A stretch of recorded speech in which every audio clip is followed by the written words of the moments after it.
is going to start our series that's entitled The Naked Truth.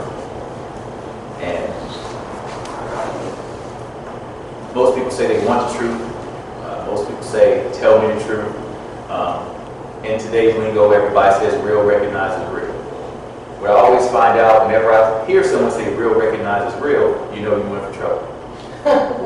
Every time I look on Facebook, you real recognize real, and the next thing you know they fight, or it's some nonsense, or something is going on. So I've come to learn that real mess recognizes real mess, because there's no realness between either one of them. That's sometimes how I feel about the church. Because when we look at what the Bible does say, and we look at what God says, when he says that a house divided surely will fall, if we took that into consideration, not just spiritually, but if we took it realistically, then we wouldn't have so many divisions in the church. And I know it's going to hurt a lot of people's feelings, but the truth does hurt. Yet the truth heals. Remember, a lie is like a painkiller. It only helps for a moment, but there's so many side effects that happen and last forever. So the truth with the church is, if the church was whole, we wouldn't have all of these denominations. We would have dominion. When I read my Bible says that God told man to have dominion over the earth, not denominations over the earth. Sometimes we have good intent, but we have horrible application. We think that we have this part of the truth and we want to hold on to this part of the truth, but we neglect and detour the other side of the truth. But when the Word talks about what the truth will do for us, what the truth will do to us, and who the truth is, then we should just accept the truth just for being the truth. No matter how it comes, no matter who says it, because a lot of us, we won't even accept the truth because of who it's come from. Most of the time, our enemy, or someone who we see less than us, will tell us what the truth is. But because of how we feel about that person, of those individuals, we can't accept that. Our immediate goal, our immediate defense is to find something that we don't like about them. Well, how can you say this about me? Look at you. Immediately. Instead of sitting back and saying, well, we're supposed to keep our enemies closer than our friends. And our enemies will tell us things about ourselves that our friends refuse to, because they want to remain friendly to us. But an enemy will reveal the naked truth to you, about you, even if it's their perception of who you are, because you do the same for them. You know good, sorry, blah, blah, blah, blah, blah, blah. But you don't know what the person is going through. So you only know part of the truth, you don't know the whole truth. So we have to be careful with a lie that's disguised as the truth. And I'm going to tell you a little story about that in a little while. But can you handle the naked truth? As adults, we've grown to speak against or come against nakedness, especially spiritually. Because remember, the truth doesn't care about religion. The truth doesn't care what you look like, what you sound like, how you dress, your money. The truth doesn't care about any of that. The truth just is what the truth is. Kind of like God. God is who he said he is. But God never asked you. Jesus asked you, but God never asked you, who do you say God is? Remember, Jesus asked, who do you say that I am? But we don't hear God do that. What I find interesting is when you really look at what the truth makes you do. We're going to talk a little bit today about what the truth, and listen to how I say it, what the truth made God do. Remember, God is the truth. I know a lot of theologians will kind of wrestle with that. But since God is the truth and God is love, I'm going to reveal some things to you of what the truth made God do that he had not done up until that point in time within the Bible. So again, can you handle the truth? The truth doesn't care about your family. Again, the truth doesn't care about your thinking. The truth doesn't care about you being ashamed. The truth doesn't care about you being afraid. But what I notice is those people who hear the truth, we do. The truth often reveals those hidden sins that we don't show anyone else, that we hide from everybody. You know, if you look at sin standing for struggling in nakedness. So if nakedness is the truth, then we're struggling in the truth. We really don't want to accept it. Most of us say we don't know what it is. You ever been in a situation where someone is telling you something and your immediate response is, I didn't know that, but deep down you knew exactly what it was? Now it's funny how we don't want to accept the truth, but then we don't want to speak the truth either. I don't want to accept what you're telling me, but at the same time, I'm not going to reveal to you that it's true. I know it's true, but I can't even admit that it's true because of you that's telling me. Now think of how ignorant that is for a moment. Because even when you look at the word ignorant, if you look at the root word where it came from, it means to ignore. So to be ignorant means to ignore. So that doesn't mean that what's being said is wrong. It's telling you that it's right. You're just ignoring it. Because you want to be ignorant to what's being said. Again, can we truly and utterly handle the entire truth? I know myself. A lot of times when I hear certain truths about me, it bothers me.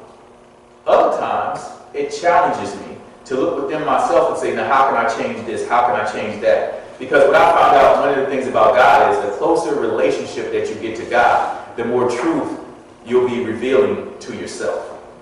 The more you study the Word, the more you search for the truth, the more truth you'll find. And sometimes it will scar you, it will cut you, it will hurt you deeply. Then you have to find the strength to go even deeper because you're just touching the scab. You're just touching the skin. You got to get within the surface of what the truth really is. And most of us don't want to go that far. Most of us, we say that we can't handle that. But God hasn't given us more than we can bear. And we're all supposed to bear the cross of the truth. So the truth should always be spoken. The truth should always be searched out. The truth should always be something that we love. The truth should always be something that we garner and we hold dear, because again, when you do have truth, then you have God, because you can stand in front of God and be truthful. You can be honest. It's like being able to stand in front of the mirror and being able to be truthful and honest. Most of us can't even do that. I always think to myself sometimes when I used to look in the mirror, there are certain critiques I would have of myself. But then I would have my inner self, my inner man saying, you know, you need to work on this, you need to change this, you need to change that. But my rational mind is like, nah, bro, you're good. Keep doing what you're doing. Look at what you're good. I couldn't even accept the own truth that my spirit was telling me. I had to have my flesh tell me something different. You know you shouldn't go out tonight. You know it's not right. You know you're married. You shouldn't go to the party. You know you shouldn't do this. You shouldn't look this way. And the flesh is like, boy, but it feels good. Let's go. So again, we can't even accept the truth that our spirit is telling us. There's a Native American tale when you have the two wolves, and I know, Asian we call it yin and yang, but whichever wolf that you feed is going to grow stronger. It's going to be the strongest. So if you're going to feed your spirit or you're going to feed your flesh, you have to figure out your perfect balance, because the Bible says that imbalance is an abomination. You got to have things in harmony and things in balance. You have to be able to take care of this, but you also have to be able to control this. You got to be able to take care of this, but you got to control this. Because the Bible says, who can tame the tongue? This right here is deadly. It's poisonous. It's venomous. But at the same time, we're going to eat the fruits of whatever comes out of us. You have to be careful what you say. But at the same time, you have to be careful why you say it. You ever try to talk to somebody and you tell them something, and God immediately reveals it to them and why you said it, and then they tell you and you say, that's not the reason why. I've been in those situations so many times. You can sit there and say, now the Lord said this. And the person can swear up and down, that's not how I feel. Really? Well, I've learned this. If you say something and it's contrary to what God says, who's wrong? I mean, it seems obvious. But what we'll do is we'll find a way to try to make God wrong. Because what we'll do with the Bible is say, well, man wrote that part. But we'll find a part that fits what we do and say, oh, look at what God said. I'm great. God said this about me right here. This is me. But against how you feel and against what you do, now all of a sudden it's God's fault. For those of you that do know, I'm a Xbox junkie. I'm a video game junkie. So I got approached one time to be a professional gamer, but I'm a preacher. I can't do it. I would love to do it, but I can't do it. So I'm playing a game the other day, and I'm starting to get random messages. And one of them was from a lady who I played with a while ago. Some of my friends, they know her, come to the lobby, everybody plays, we talk trash, and we have fun. But she starts to ask me questions about the Bible, because whenever I do talk, what I find out is even playing a video game, it turns into Bible study. Now, here we are with Muslims, atheists, people who just don't believe, and you have Christians. We're all in the same lobby, and we're all talking. We all have total different beliefs. The interesting thing about it is we all respect one another's perspective. And I used to ask myself, why can't we do that just in the church? In the church, why can't we respect one another's perspective, even if it's different from the other person? Because we have to prove that we are right. And remember, those are the words for war. W-A-R, we are right. So I will go and fight you for what I feel is right. But instead of going to war with one another, I sit and I listen. And she was asking me a couple of questions. And the first she asked me about if you're married, and then it said, or roommates. And it talked about a man loving his wife like Christ loves the church. So I immediately knew that it was an open-ended question. Because one, I knew I could get him into a whole lot of trouble with what I need to say, with what she wanted me to say. But at the same time, there was a whole lot that she was leaving out. So me being me and how I am, my reply was, yes, if married, a man should love his wife as Christ loves the church, but also a wife should be the woman that God says she should be. So it covers him and it covers her. Her next response was, what does that mean? Which already let me know you really just wanted to bastardize him and go against him. You didn't want to know the truth about what you should be doing. Your concern was only about him. You had made up in your mind that you were already right. You didn't want to hear anything different from who you were. You wanted to hear where he was wrong and point to where he was wrong. So I didn't even answer when she said, what does that mean? So she sent another question. Well, should he take his mom over his wife? I said, well, no. The Bible says that when you get married, that a man leaves from his mom and cleaves to his wife. I said, that's what the word says. I said, but at the same time, right is right, wrong is wrong. In being a wife, where's your standing with God and with your husband? I'm waiting for my reply this morning.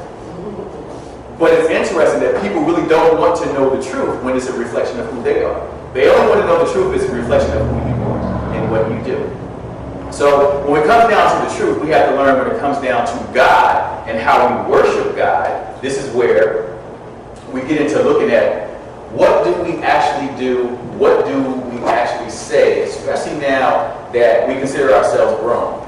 It's funny how the Bible talks about being a child of God. You notice it never talks about being an adult of God. You ever notice that? It doesn't mention that.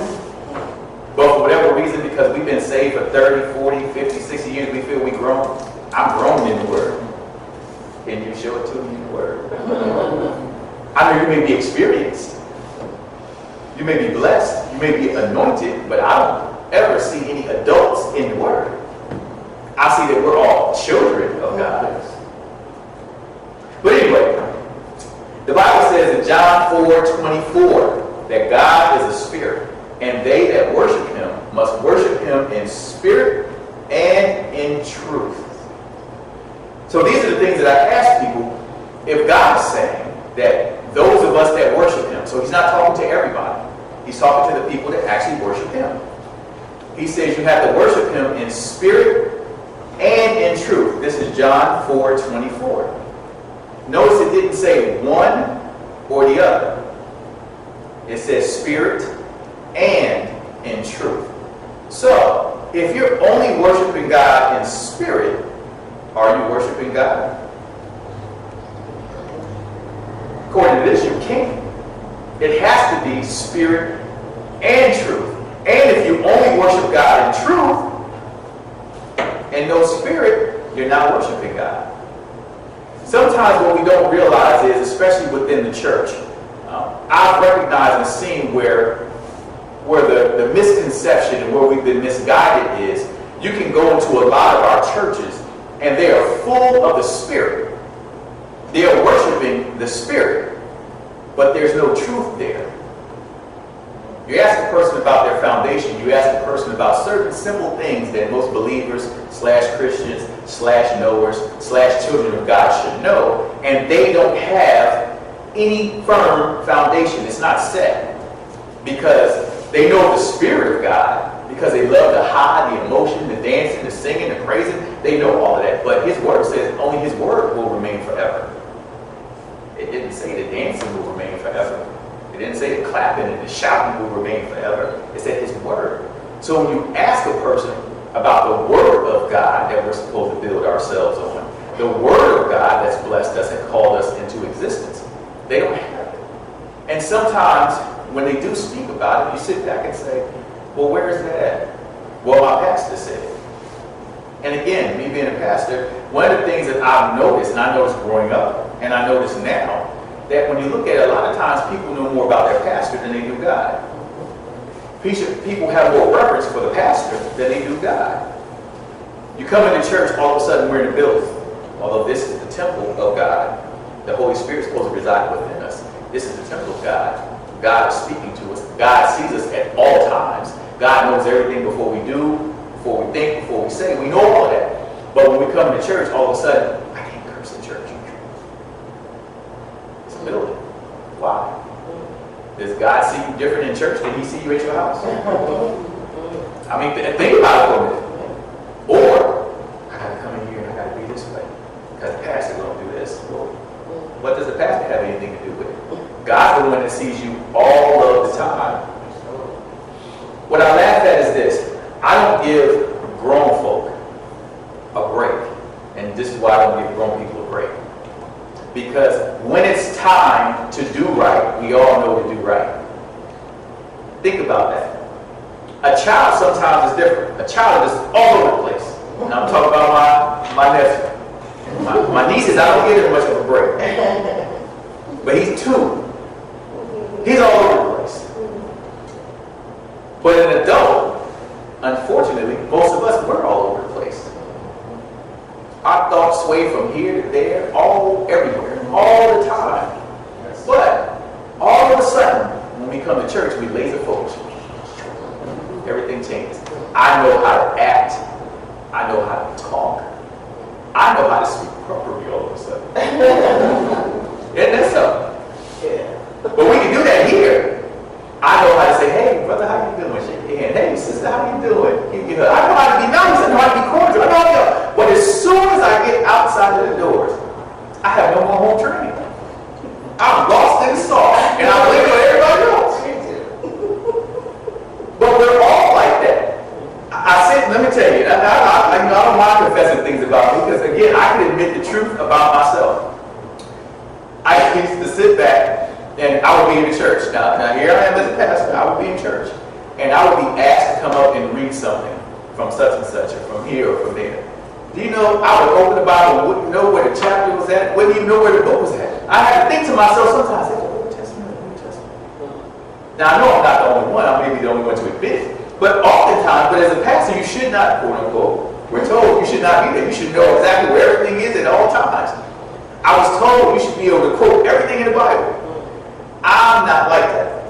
I am not that blessed, Lord, please. Right now, that's not one of my giftings. I can't do that. Now, there's many things I can pull up, of course, that are in the Bible. But what I noticed is, what I pull up is because I intentionally want to pull it up. Like most of us. What we want to pull up, we can intentionally pull up. You notice that when you're in an argument, you can pull up everything the other person's done. But when they say something about you, you have selective amnesia. You don't remember nothing. Just all of a sudden, you don't remember your name anymore.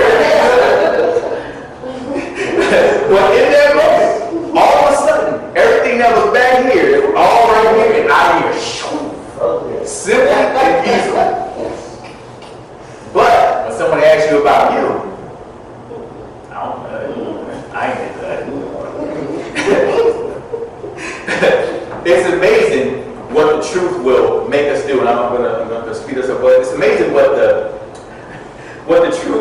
truth will make us do. I have been a proponent of the truth versus the lie. You know how some people say, well, you know, it's kind of in the middle. I always say there is no gray area with God. With God, it's right, wrong. Yes, no. The Bible says that you're yea, be yea, you're nay, be nay. There is no. I'd rather be hot or cold, not lukewarm. This is all what the Lord is telling us, how He wants us to be. But for whatever reason, we want to be lukewarm. We want to be there in the middle. So I'll tell you how, when I look at the Bible, and I look at many things, especially historical based, I look at how things have changed, unfortunately. I look at where we are, unfortunately. So when you look at the truth and you look at the lie, I see it as the truth and lie are twins. And for those people who love sports, I'm going to use a basketball analogy. The truth and the lie are on the same team. And the truth and the lie both have skills. The lie is almost as good as the truth, but you know that the lie is selfish. The lie is all about themselves. But the truth is a team player. The truth lifts everybody up. The truth helps everybody. So everyone rallies around the truth because they know they can win with the truth as a team. They know if the lie wins, the lie is by itself. And the lie eventually will tear everyone down and blame everything on everybody else and raise itself up. That's the truth and that's the lie. So they're in a championship game and the truth is going on. The truth is dominating. Everything is happening. And now all of a sudden, the truth and the lie go to the locker room. The truth is exhausted. The truth has an IV. The lie has a great idea. Hey, let me put this inside your IV. The truth is now knocked out. Remember, they're twins. The truth is knocked out. The lie takes the truth uniform off and puts it on himself. He takes the truth and hides him in the corner where no one will see him. The lie, disguised as the truth, runs back out on the court. It's tough. It's a tussle. The team can see that things have changed. The teams can see truth, which is the lie. It seems selfish. It seems more about themselves. It's not rallying around a team anymore. It isn't uplifting and bringing people with them. But for whatever reason, the lie is still scoring. They think it's the truth. They win the championship. Everybody is rooting for the truth, although it's a lie. The truth wakes up and comes in and has the lie's jersey on. Because remember the switch. And the truth, disguised as a lie, is telling the lie, disguised as the truth, and telling everybody, hey, I'm the truth, I'm the truth. But people are looking like, how do you sound like the truth? You even feel like the truth. But that's the truth because we won. We can't win without the truth. And so here we are now. We have utterly believed that the lie is now the truth. But it's been disguised this whole entire time. But most of us didn't know it. Even the people who were in the game with both of them, although, and they could distinguish the difference between the two, they were more willing to accept the lie because the lie helped them win, although the win was hollow, because the lie got all the accolades. So here we are in church, and we've been handling a lie like it's the truth. And for my Dark Knight fans, which I am, I'm a comic book junkie and I love Bane, and he says, I've been molded in it. I've been shaped in it. I've been born into it. I didn't know what the light was until I became a man, but then it meant nothing to me then. See, when you've been shaped by a lie, molded by a lie, raised into a lie, taught a lie, when the truth comes, you immediately think that's the lie. You immediately reject it. And not only do you do that, you go find other lies to make the truth look null and void. It's amazing how we've fallen into that as a church. Because when we talk about what's in the Bible, and we talk about the truth and the lie, and why we're afraid of the naked truth. It started all the way back in the garden with Adam and Eve. And this is where Genesis chapter 3 comes in. Isn't it funny, Genesis chapter 3, and we're talking about verses 9 through 11? Think about that for a second. It's something else. So when you look at that, and you talk about 9 through 11, look at what Adam and Eve did. And we look at Genesis 3, and we look at what went on. Genesis chapter 3, verse 10. We're going to skip 9 for a second. Look at verse 10. When Adam says, I heard you walking in the garden, and I was afraid because I was naked, and I hid myself. Did you notice anything strange here? He said, I heard you walking in the garden, and I was afraid because I was naked. So he was afraid because he was naked. He wasn't afraid because he took of the forbidden fruit. He wasn't afraid because he went against God. He wasn't afraid for anything. He was afraid because he was naked. And then he hid himself. It's funny how Adam had just come into the truth. The truth didn't change his state of being. It didn't change his situation. It didn't change his surroundings. All it did was change how he looked at things. And the first thing he saw was his nakedness. And he became something that had never taken place thus far from the beginning of the world, beginning of the Bible. He became afraid. How do you become something that you've never known? See, we know what the forbidden fruit did. But remember, Adam's not being lied to. He's being told what? The truth. The truth made Adam realize, I'm naked. Now he's afraid. Now he's hid himself. But it's funny how when the truth exposes itself, how we conduct ourselves. Because, number one, to back up what I'm saying, number one, Adam and Eve both took of the forbidden fruit. It says Adam realized that he was naked, and he ran and hid himself. It went to show that he was more concerned about himself because Eve was naked also. Most men would have stopped and looked at Eve first. Men would have.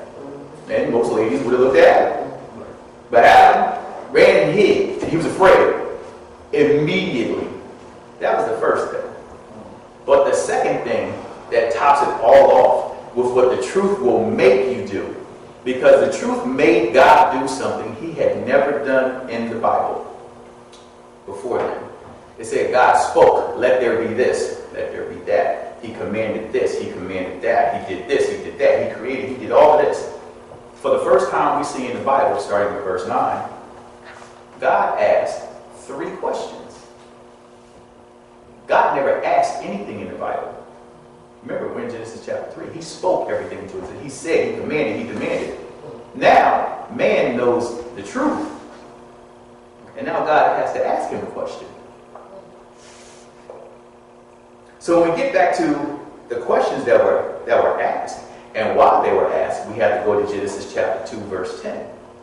The interesting part about that is we read, it says, and they were both naked, the man and the woman, and they were not ashamed. So when God made man and woman, this is Genesis chapter 2, verse 10, they were both naked, but guess what? They weren't ashamed. But now, in Genesis chapter 3, now that they've taken of the forbidden fruit, now Adam realizes that he's naked, and now he's afraid, he's ashamed. Think about it. I said earlier, the truth didn't change what Adam was. Adam was already naked. The truth didn't change any of that. The truth didn't clothe him. The truth didn't do anything. The truth just revealed to Adam who he was, what he was, his state of being, how he was. How could Adam have been naked in chapter 2, him and Eve, and not ashamed? And now all of a sudden in chapter 3, he's naked and afraid. See, it's amazing. Sometimes when you watch those shows, you got to see what the shows mean. Remember Naked and Afraid? The shows that's on TV. Where do you think they got that from? So you got to ask yourself. So when Adam was in perfect harmony with God and doing what God told him to do, he was already naked, but he wasn't ashamed of anything. He was good to go. But now that he went against God, now that he knows, quote unquote, the truth, It's made him realize the state that he was already in. And now he's afraid. Kind of like us. You know, sometimes you make mistakes, and it's not until you realize that you made a mistake that all of a sudden it really hits you. So here's Adam going through, way back when, what we go through now. But the funny part about it is, this goes to show the power of the truth. Because now the truth, because remember it says, those that worship God, that worship Him in spirit and truth. The other verse says that the truth, you shall know the truth, and the truth will what? Shall make you free. Remember, we always go with the word said. But that's not what the Bible says. The original Bible says make you free. That means you don't got a choice. It makes you free. Now you can choose to become a slave again, but at that moment the truth made you free. You can choose to reject it and go back into ignorance, but the moment you heard it, it made you free. There was your freedom, but you rejected your freedom and went back to wherever you were going to. So here's the truth. For the first time making God do something, there was 3 things that God did. He asked questions. Read it for yourself, starting with verse 9. First he said, where are you? I mean, come on, God knows everything. But he asked Adam, where are you? Because now you got the truth. Do you know where you are? Then he asked him, who told you that you were naked? Remember, God made him naked. He was already naked. But who told you you were naked? Think about Satan didn't tell him he was naked. We read that. Satan didn't say that. Adam realized he was naked. The truth told him that he was naked. And nobody else told him. God didn't tell him. Satan didn't tell him. It was the truth that told him he was naked. Here's the third thing. He asked Eve, what is this that you have done? Remember, God knows all these things. But he's asking Adam and Eve, and he asked them 3 questions. Where are you? Who told you? And what did you do? Now take Adam and Eve from where they are right now. And now, look at us. What is it that God is asking you? What is it that God is asking me? I ask myself that a lot. I asked myself that this morning. When God said to Adam, where are you? Ask yourself that. Where are you? Then ask yourself, who told you what you believe is the truth? That's the second thing you have to ask. And then you have to ask yourself again, why? Why did you believe that? See, because if I would have accepted what I was told was the truth in seminary, I would have accepted that my lips were a curse from him. I would have accepted that my skin was a curse from Cain.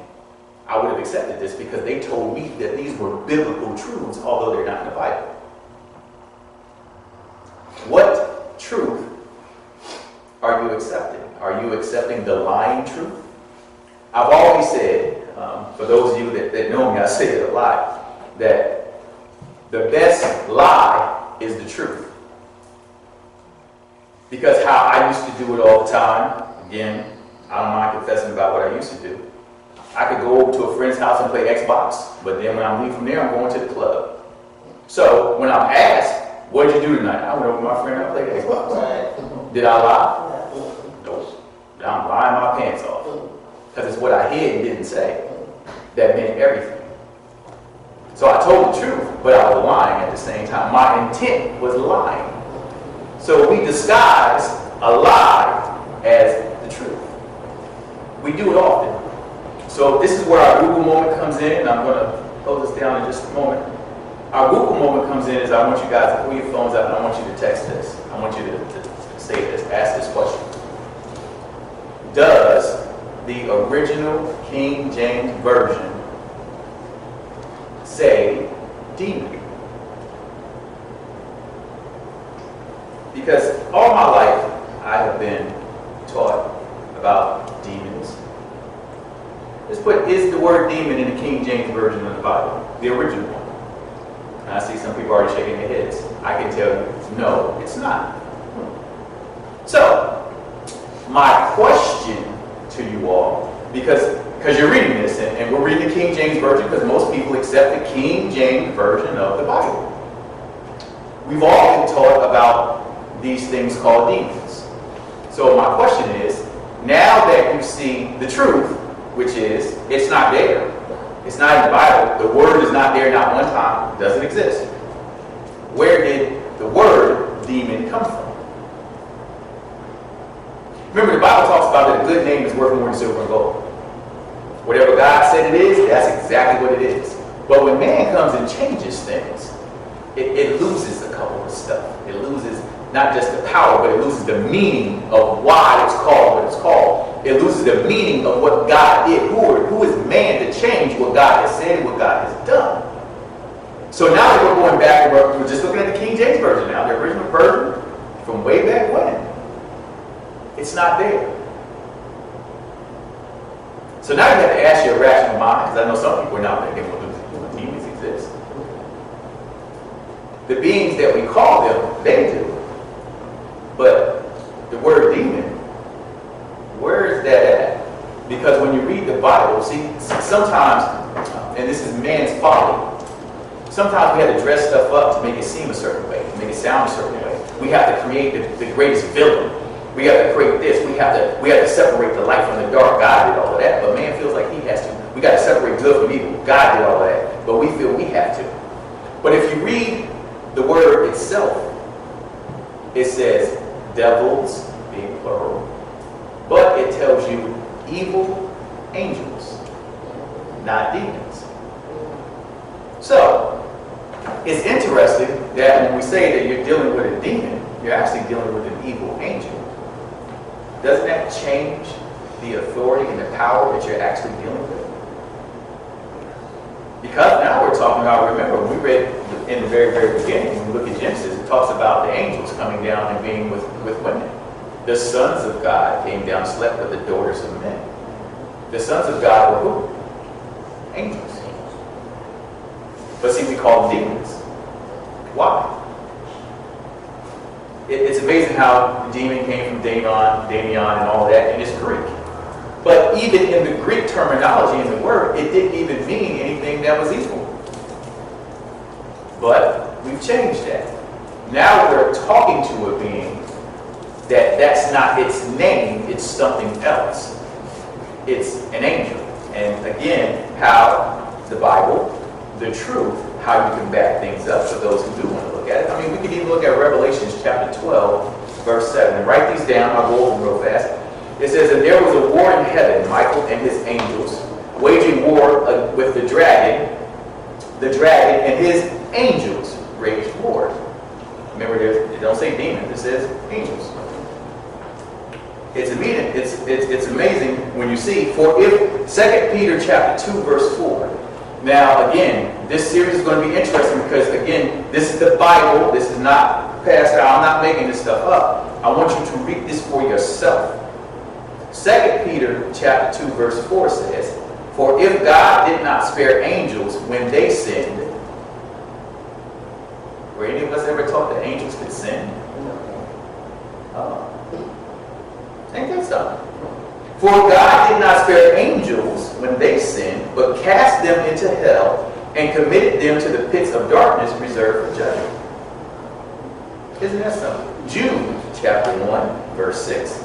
And angels who did not keep their own domain, but abandoned their proper abode, he has kept in eternal bonds under darkness for the judgment of the great day. Revelations 12:9. And the great dragon was thrown down, the serpent of old, who was called the devil and Satan, who deceived the whole world. He was thrown down to the earth, and his angels were thrown down with him. Now, we don't talk about Satan and his demons. This says angels. And one of my favorite ones, because it's still 9/11, it's Revelations 9:11, and there's a reason for it, is because when you read the Bible, there's only a few angels that are ever mentioned in the Bible. And when you ask people who are mentioned, they always say Michael, Gabriel, and Lucifer. That there are no other names for any angels in the Bible, but there is another. And he's in Revelation chapter 9, verse 11, which most people don't even know what this angel is. And there's books on it where you can study. But it says, they have as a king over them. Remember this, please. A king over them, the angel of the abyss. His name in Hebrew is Abaddon. So, after them of the abyss. His name is Abaddon. So that's the other angel that's actually mentioned in the Bible. We'll study about who Abaddon is at a later date. But I wanted to show you this because I started off by saying, can you handle the naked truth? And I know most people are sitting there saying, especially if you watch TV, it's like, how, that's blasphemous. How can you say there's no such thing as demons? I did not say that. The Bible said there was no such thing as demons. I mean, you read it yourself. I just hear it. I'm a messenger. You read it yourself. It's not there. When we look at all of these acts and evil acts and things that are being done, they're not being done by demons. They're being done by angels. We've just called them something that God did not call them. So what gives man the right and the authority to rename something God did? The Bible is Holy Spirit inspired from what I've always been taught, what I've always been told. So when we actually go down and we read what this is, then you have to know what you're dealing with. You're dealing with an angel, an evil angel. We're dealing with, as 2 Peter taught us, that we're dealing with angels that can sin. We're dealing with supernatural things that we weren't truly taught about. Because when you look at the truth, and you look at whatever you consider to be a lie, I look at the truth as being a glass, as half empty or half full. No matter how you look at it, something's missing. If you go into spiritual warfare half-cocked, you're in trouble. You have to know your enemy. Know thy enemy. We have to be wise. So if you don't have the wisdom of who and or what you're dealing with, then you're destined to fall. The Bible empowers us. God empowers us. The Word of God will empower us. But first, you have to know what the Word of God actually says. Now, I'm not trying to tear down your denominational beliefs. I'm not trying to tear down anything. But what I am saying is I am quoting what the Bible says. Good name, worth more than silver or gold. And I always ask the question, who are we to rename what God said? Because remember, in the original Bibles, that word did not exist. Who decided? I know who decided. I did the study. But study for yourself. Who decided why angels should be called demons? Who did that? Because it wasn't God. Who decided that they would change? Remember, the Bible says, do not change anything. Not a T, not an I, dots, nothing. So, when we go back to the original, we go back and we see what God has said, why can't we just truthfully and in spirit worship that? Because we have to worship God in spirit and in truth. Now, with that being said, that ends session 1. Next week, we'll come back with session 2. And I want you to do a little bit of study before we even get there. And my question for you is, who did God say you are? And what are you? Amen? Amen. Amen.